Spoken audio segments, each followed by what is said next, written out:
지금 나타나고 있는 걸 잘 보면 전 세계 모든 나라가 똑같이 나타나고 있습니다. 이게 하락을 하다가 내생 변수, 그러니까 체질이 강한 데는 먼저 멈추는 거고 체질이 나쁜 데는 더 떨어지는 거예요. 부동산 투기가 지금 우리나라는 게임도 안 될 정도로 어마어마하게 많이 올랐죠. 그래서 그때 안 되겠다 하고서 거기서 금리를 올립니다. 자연적인 힘에 의해서 주식부터 떨어지죠.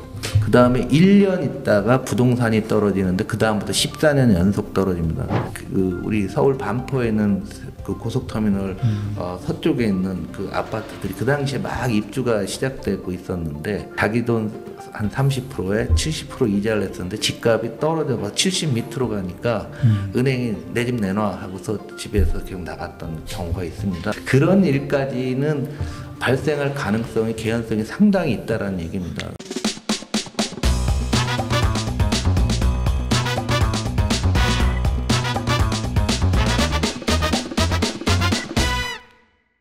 세계와 경제를 담는 새로운 지식 플랫폼 메디치 보라 진행을 맡고 있는 민 소장 민경주입니다. 같이 진행 맡고 있는 매 대표 김현종입니다. 우리가 지금 민주당 홍성국 의원을 모시고 지난주에 대전원의 이 소용돌이 속에 진입하는 세계 중심을 잡아야 된다. 이 큰 전제를 가지고 지금 우리가 얘기를 나누고 있습니다. 이제 2부를 좀 시작해 보도록 하겠습니다. 홍 의원님 안녕하십니까? 네, 안녕하세요. 안녕하세요. 러시아와 우크라이나 간의 전쟁이 이제 뭐 벌써 장기전으로 돌입하고 있어요. 처음에는 금방 끝날 것 같았는데, 그래서 일부에서는 푸틴이 여러 가지 정치적 어려움이 생기면 그만둘 것이다. 아니면 젤렌스키가 물러나면 또 어떻게 될 것이다. 이런 뭐 리더십의 문제로 자꾸 이 문제를 바라보는 게 있어요. 그리고 또 하나는 경제적인 부분에서 러시아 우크라이나 전쟁이 끝나면 세계 경제가 좀 좋아지는 거 아니야? 이런 뭐 기대 섞인 전망도 있는 것 같아요. 어떻게 보십니까? 반대로 한번 단도직입적으로 질문하시면 네. 이번에 우크라이나 전쟁으로 가장 피해를 본 게 서유럽이잖아요. 예. 에너지를 소련에 러시아에 이제 의존하고 있다가 정말 어려워졌지 않습니까? 물가도 제일 많이 오르고 그렇습니다. 그래서 전쟁이 끝났어요. 그러면 소장님이나 대표님께서 독일의 수상이에요. 그러면 에너지를 그럼 다시 러시아서부터 계속 공급받을 거니까 또 다른 대응이 필요하지 않겠습니까? 그렇죠. 이번에 한번 세게 당한 거잖아요. 그렇죠. 그러면은 암암리에 지난 전후 2차 세계대전 이후 유럽은 시간이 지나면 지날수록 러시아 에너지, 식량 뭐 모든 것을 많이 의존해 왔는데 그렇죠. 의존했더니 결과가 이거 얘들이 이거 한번 끊으면 큰일 나겠구나. 이런 생각들을 안 할 수밖에 없는 거죠. 그러면 뭐 신재생 투자를 늘린다든가 에너지원을 다변한다든가 새로운 공급망을 만들 겁니다. 그래서 우크라이나 전쟁 끝나면 당장은 좋다 그렇지만은 내부적으로 모든 국가가 야 이제 러시아랑 하는 거 중요한 전략 물자는 러시아에 의존하면 안 되겠구나 이런 생각들을 당연히 하고 그것은 그 국가 지도자의 의무일 겁니다. 그래서 이 전쟁이 끝나고 나면은 뭐 금방 좋아진다가 아닐 것 같고요. 농산물 같은 것도 파종이나 이런 거 별로 못했거든요. 전쟁 때문에. 그러면은 내년까지도 농산물 굉장히 어려워질 수가 있는 거죠. 또 어떤 면에서 호주나 브라질 같이 원자재가 많은 나라들의 중요성이 또 다시 상당히 강조가 되는 형태가 될 텐데요. 어찌됐건 세계 경제의 큰 흐름이 블록화를 이게 끝나고 나면 이제 본격적으로 할 거다. 지금까지는 전쟁이라는 것 때문에 대충 했지만 지금은 10년, 20년을 앞을 내다보고서 특히 유럽 같은 경우는 완전히 다시 할 수밖에 없다라고 생각을 할 겁니다. 그런데 이제 일부에서 그래서 푸틴이 건강이 나쁘니까 푸틴이 만약에 어떤 식으로든지 권좌에서 사라지면 해결되는 게 아니냐라고 할지 모르는데 러시아도 지금 세계 간의 경쟁의 본질이 과학기술을 되고 있는데 지금 이 시점에 본인들이 어느 정도 위치를 확보하지 못하게 되면 러시아의 과학이 군사기술적으로는 우수하지만 점점 떨어지고 있거든요. 점점 밀리고 있다는 것은 우크라이나 전쟁에서 보면 알잖아요. 그 러시아의 우수한 무기가 수천 대의 전차가 한 달 만에 다 사라질 정도로 시원찮다라는 걸 스스로 노출된 거죠. 그래서 러시아도 그래서 침공한 거고 빨리 서둘러서 왜 과학기술 이 발전을 보니까 우리가 더 이상 딴 나라를 침공한다는 어렵다는 생각을 가졌던 거죠. 중국도 마찬가지고요. 중국도 여기서 과학기술이나 이런 측면에서 제대로 안 되고 러시아랑 사실은 연합해서 일정 부분 유라시아 대륙에서 우리가 패권적인 측면 어느 정도 위치를 확보하지 못한다고 하면은 중국의 미래도 그렇게 쉽지 않다라고 느꼈을 겁니다. 그래서 이 부분에 있어서는 굉장히 중요하고요. 앞서 말씀드린 대로 이번 진영에서 중립국들이 전부 다 이제 미국 진영으로 들어갔고요. 우크라이나 전쟁하는데 영국 총리가 2번이나 갔고요. 마크롱 대통령도 거기 갔고요. 독일 총리도 가고 여러 번 했죠. 여러 명이 갔다는 그 자체가 그만큼 이 전쟁 이후에 벌어질 세상은 진영 논리가 상당히 강화될 수 있다. 그렇다면은 우리는 어떤 쪽에 서야 되는 겁니까? 우리나라가 진짜 애매한 나라거든요. 가운데 껴서 그리고 경제가 굉장히 글로벌화되고 내수 경제가 아주 작은 나라 40%가 안 되죠. 우리가 내수가 적은 나라에는 이런 국제 질서가 변동할 때 방향성을 잡기 상당히 어렵습니다. 우리가 그동안에 안보는 미국의 경제는 중국에 이렇게 한 20년 왔거든요. 그런데 그러한 기본 전제가 깨지는 부분이죠. 그래서 섣불리 행동해서는 안 된다는 생각이 들고요. 윤 대통령이 나토 회담 이런 데 가고 옥저버로 간다고 하는데 저는 개인적으로는 좀 안 갔으면 하는 게 전략적 모호성 계속 유지를 해야 되고요. 우리가 나토나 이런 회의에 간다는 얘기는 우리가 그만큼 책임 있는 역할을 해야 된다는 얘기죠. 그래서 과연 이게 어떻게 될지는 모르겠지만 한국의 어떤 국방력이 강하기 때문에 방산 물자를 쿠션을 넣어서 딴 나라를 통해서 우크라이나에 지원한다고 했을 때 만약에 러시아가 우리를 어떻게 생각할 것이냐 또 중국도 그런 측면에서는 상당히 안 좋아지게 되면 우리 질서 구도가 지금 남북한 핵 문제로 지금 핵실험 하나만에 하고 있는 상황에서 상당히 우리 지역의 지정학적인 위험이 상당히 높이는 그런 측면이 되지 않겠는가. 그래서 우리가 무슨 돈을 지원해서 이런 측면은 뭐 할 수도 있을지 몰라요. 그렇지만은 방산과 같은 살상 무기잖아요. 무기 같은 측면에서 한국의 그 재래식 그 무기 생산력은 세계적인 수준이기 때문에 그것까지 감안도 우리가 좀 해봐야 될 것 같습니다.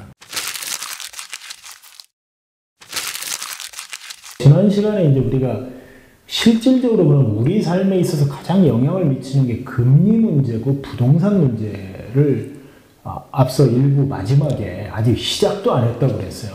자, 외생 변수는 우리가 충분히 얘기했으니까 내생 변수적인 측면에서 봤을 때 그 부분은 어떻게 될 것인가?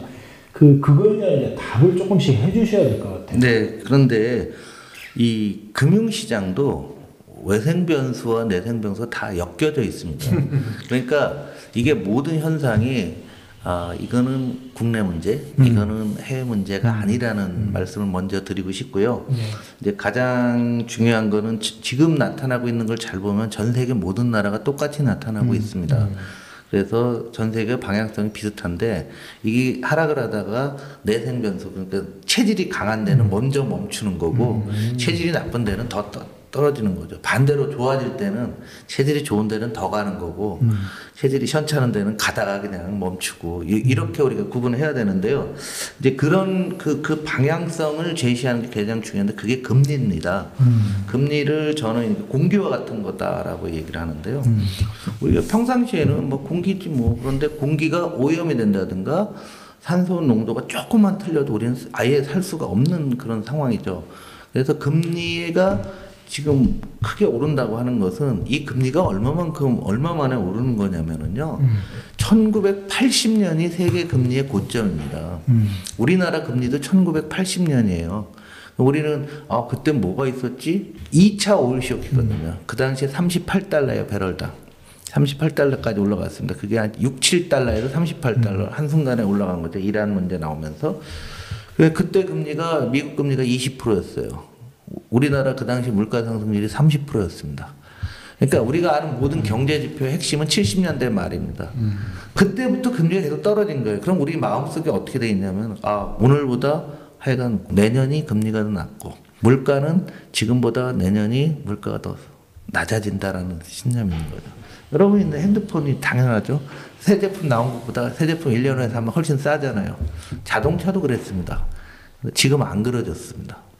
그러니까 굉장히 중요한 거예요. 그러니까 금리가 40년 떨어지다가 지금 조금 올라갔는데 이 난리를 하고 있는 거죠. 40년 됐나요? 네, 1980년 42년. 40년 만에 금리 변수의 귀환. 우리가 미래를 바라볼 때 항상 금리가 떨어질 거고 나라는 성장할 거고 물건값은 싸질 거다라는 이 전제가 지금 1년째 사라진 거예요. 그러면 지금 어떻게 바뀌냐면 1년 후에 물가가 더 오르고 금리가 더 올라가고 우리 성장률이 더 떨어진다라는 생각을 갖게 됐고 그 심리로 정착이 되게 되면은 우리 판을 바라보는 우리 금융시장을 바라보는 모든 기본적인 생각이 바뀌는 겁니다. 오늘 여기 나온 것도 사실 그 말씀을 드리고 싶었던 거죠. 그래서 옛날에 이런 말이 있었잖아요. 인프레가 한번 오면 인프레 심리라고 하죠. 80년대 전두환 때 물가 잡을 때 그런 얘기를 많이 했습니다. 인프레 심리했어요. 사람들의 심리가 그렇게 잡히게 되면은 만만치 않아지는 그런 측면이 되는 거죠. 그래서 지금부터는 그러면 어떻게 될까 상황을 한번 우리 살펴보자는 얘기죠. 가장 먼저 주식이 반응한 겁니다. 그 주식이 반응하게 만든 거는 또 금리예요. 둘이 같이 움직이는 겁니다. 그래서 금리 올라간다고 1년 전부터 다 얘기하던 거예요. 그래서 금리가 이렇게 조금씩 올라왔습니다. 그러다가 6월부터 그냥 수직으로 올라가 버리게 되니까 이 대격변이 벌어지고 있는데 다만 현재는 속도가 너무 빨라요. 이렇게 빠른 적이 없었습니다. 0.75. 예, 0.75로 올리고 다음 달에 또 0.5, 50bp 또 올리고 그래서 지금 미국이 제로에서 한 3, 4까지 올라가는 걸 뭐 1년 반 만에 다 해치겠다는 겁니다. 이런 적은 없을 정도로 빠른 속도로 지금 가고 있는 겁니다. 왜 그러냐면 우선 급한 거는 물가거든요. 물가가 올라가니까 이제 모든 정책은 물가를 잡기 위한 것밖에 없어요. 그러니까 국제 구도로 판을 다시 짜고 이게 아니라 지금은 바이든의 입장에서는 이 모든 것의 지휘자가 바이든인데 물가 올라가니까 본인 지지율 떨어지니까 일부에서 말씀드린 대로 사우디 가서 좀 이제 그동안은 너 나쁜 짓 해서 내가 너랑 안 놀라고 했는데 이제 석유 증산해라. 내가 좀 도와줄게. 중국하고 막 싸우고 있는 도중이지만은 관세 조금 내려볼까? 이런 얘기들을 하는 거죠. 그래서 인프레가 잡혀야 될 텐데 이게 쉽게 잡히지 않는다는 거죠. 그래서 시간들이 꽤 많이 걸릴 것 같다라는 생각이 들고요. 자, 우리나라에서 영끌에서 집을 사신 분의 입장을 한번 생각을 해보시죠. 부동산에요. 70%가 변동금리입니다. 집을 살 때 그냥 저기 하는 거죠. 이 금리를 고정하는 게 아니라 계속 그 상황에 따라 바뀌게 된 거예요. 그런데 금방 안 바뀌어요. 한 6개월 지난다고. 그러면 4억짜리 집을 3.4억 정도 대출을 받아서 한 6억짜리 집을 샀다 이게 지금 그렇게들 많이 샀잖아요. 그럼 4억의 이자가 계산할 거 단 3%로 했다가 하죠. 그러면 4억에 3%면 1,200만 원. 한 달에 100만 원씩 냈죠. 이게 그런데 금리가 쭉쭉 올라가서 이게 7%가 되면 지금 뭐 7%, 8% 뭐 얘기가 나오잖아요. 8%가 되면 한 달에 200만 원 느는 겁니다. 그럼 수입은 똑같잖아요. 수입은 똑같은데 계속 늘게 돼서 한두 달은 견디죠. 6, 7개월을 지나고 나면은 이거 봐라. 그러면 집에서 예를 들면 놀러 갈 거 덜 놀러 가고 외식 줄여야 되고 집에 뭐 TV 새로 고치려고 했는데 안 고치게 되고 그러면서 경제가 자꾸 나빠지게 되는 그런 상황이죠. 그래서 그렇게 우리가 빚을 낸 게 2,000조예요. 2,000조가 이자를 내게 되면은 2, 3은 6, 1년에 이자만 60조를 내는 거죠. 국민들 입장에서는 세금이 60조 늘어난 거예요. 그렇죠. 국가 전체적으로 우리가 가계부채 세계 1위 국가거든요. 이게 한국이 가장 어려운 위기입니다. 지금은. 현재로서는. 금리 올라갔을 때 한국이 어렵고 주가가 이렇게 많이 떨어지는 이유가 딴 나라보다 많이 떨어져서 한국 주가가 떨어지는 이유가 가계부채가 많은 상태에서 금리가 올라가기 때문에 그래요. 그래서 우리나라는 지금 이 문제가 부동산 문제와 금융시장 문제, 경제 문제가 이렇게 꽉 물려갖고 특히 가계부채 문제 때문에 매우 어려운 게 현재의 상황이라는 얘기죠. 그래서 금리를 강조하셨군요. 그래서 이 금리가 어느 임계치 이상으로 가면 이자를 내다가 못 내시는 분이 나올 거 아니에요. 예. 2008년 금융위기 때 그런 일이 있었거든요. 서울 반포에 있는 그 고속터미널 서쪽에 있는 그 아파트들이 그 당시에 막 입주가 시작되고 있었는데 빚을 왕창 내서 왔는데 자기 돈 한 30%에 70% 이자를 냈었는데 집값이 떨어져 70 밑으로 가니까 은행이 내 집 내놔 하고서 집에서 계속 나갔던 경우가 있습니다. 그런데 이제 그런 일까지는 발생할 가능성이 개연성이 상당히 있다라는 얘기입니다. 신용으로 주식 산 거하고 똑같은 거예요. 그렇죠. 네. 근데 그 기준금리 자체가요. 지금 한국은행 기준이니까 우리가 1.75고 미국도 1.75가 이제 같아졌잖아요. 네네. 그 역대 이렇게 같았던 적이 있을까? 제 기억으로는 한국 금리가 더 낮은 적도 있었어요. 아 그런가요? 네네. 그거 보면 이제 국가 간의 금리 차라고 하는데요. 네. 그만큼 우리나라가 강해졌습니다. 그래서 일각에서 이제 그러면 가계부채 이 문제가 터지면 IMF와 같이 되는 거 아니냐 그러는데 지금 금리 전망도 그래요. 우리나라 많이 기준금리 많이 올라가도 한 3%, 3.5 이 정도 보고요. 미국은 3.7, 4% 더 높게 보고 있거든요.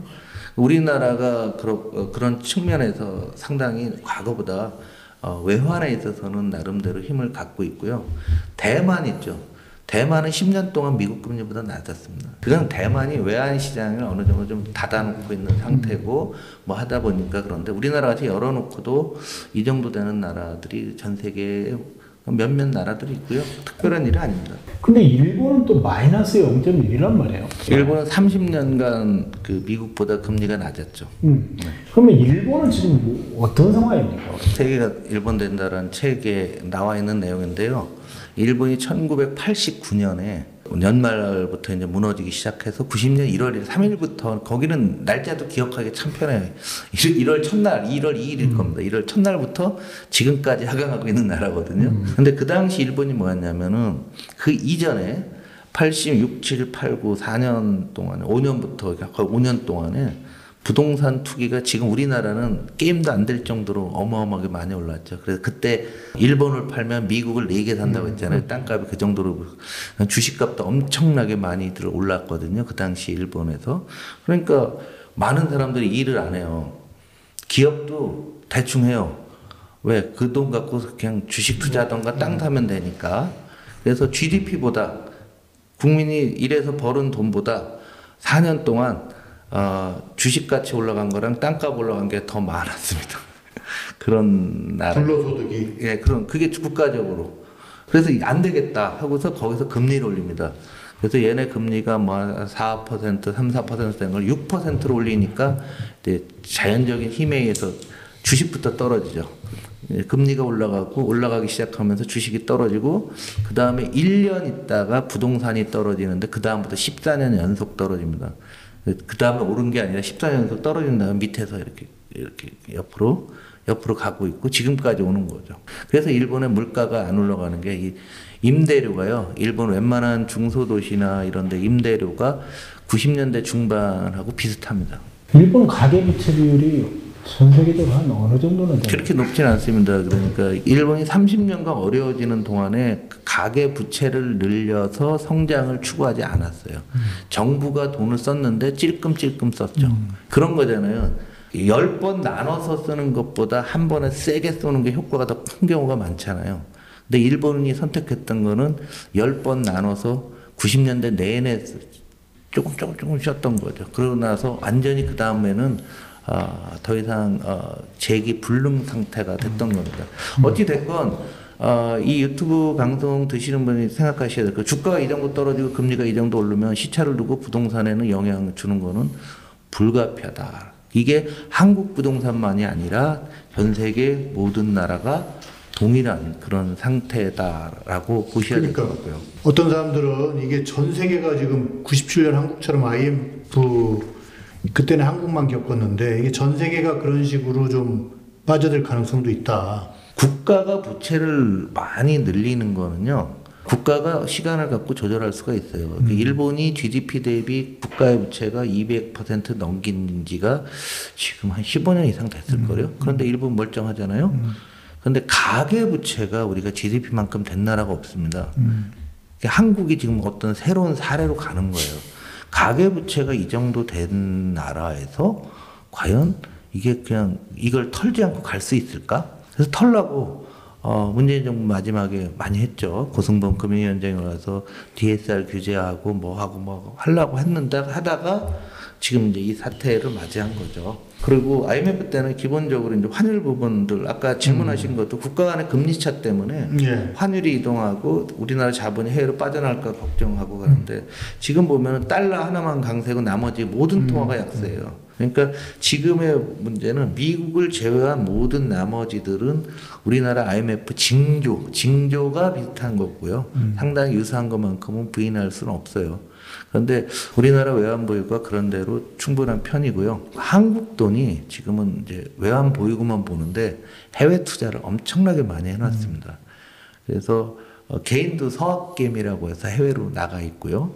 또 기업들도 해외 공장들이나 기업들이 어마어마하게 많은 투자가 있다는 거 다 아실 거고, 그다음에 부동산 투자도 많이 했어요. 연기금도 많이 나갔고. 그런데 이제 그런 것들이 부동산 투자 해놓은 것들은 오히려 많이 깨지겠죠. 반대로 반대로 깨질 수가 있는데 어찌 됐건 우리가 이제 처음으로 해외 자산이 이렇게 많은 상태에서 이런 위기를 맞고 있는 겁니다. 그래서 외환 측면에서는 환율이 움직이면 우리는 큰일 나는 거죠. 그래서 왜냐하면 국내적으로 부채 문제 때문에 심각한데 외환 때문에 이런 문제가 발생하게 되면 이거 수습이 안 돼요. 좀 괜찮으나 이 지금 나타나고 있는 현상이 장기화되고 구조화되는 거기 때문에 지금 소장님 말씀하신 대로 미국과의 금리는 비슷하거나 한국이 조금 더 높은 수준으로 장기적으로는 가야 될 거다. 그러나 지금 당장 낮다고 해서 큰 문제가 발생하는 그런 측면은 아니고요. 우리나라가 문제 생기면 미국이 스스로도 통화 사업을 할 겁니다. 통화 사업을 미국의 필요해서 하는 측면도 있어요. 요거 일반인들 잘 모르시는데요. 우리나라가 가서 통화 좀 해주십시오 하고서 요청을 하지만 미국이 모른 척하고 들어주는 이유가 우리나라가 외환보유고로 미국 국채를 너무 많이 갖고 있거든요. 우리나라 외환이 그러면 미국 국채 팔아야 되잖아요. 그래서 달러로 만들어야 돼요. 그럼 미국의 금리가 더 올라가요. 우리나라만 그렇겠어요? 그러니까 통화사업도 미국의 시혜라고 생각하는 건 잘못된 생각입니다.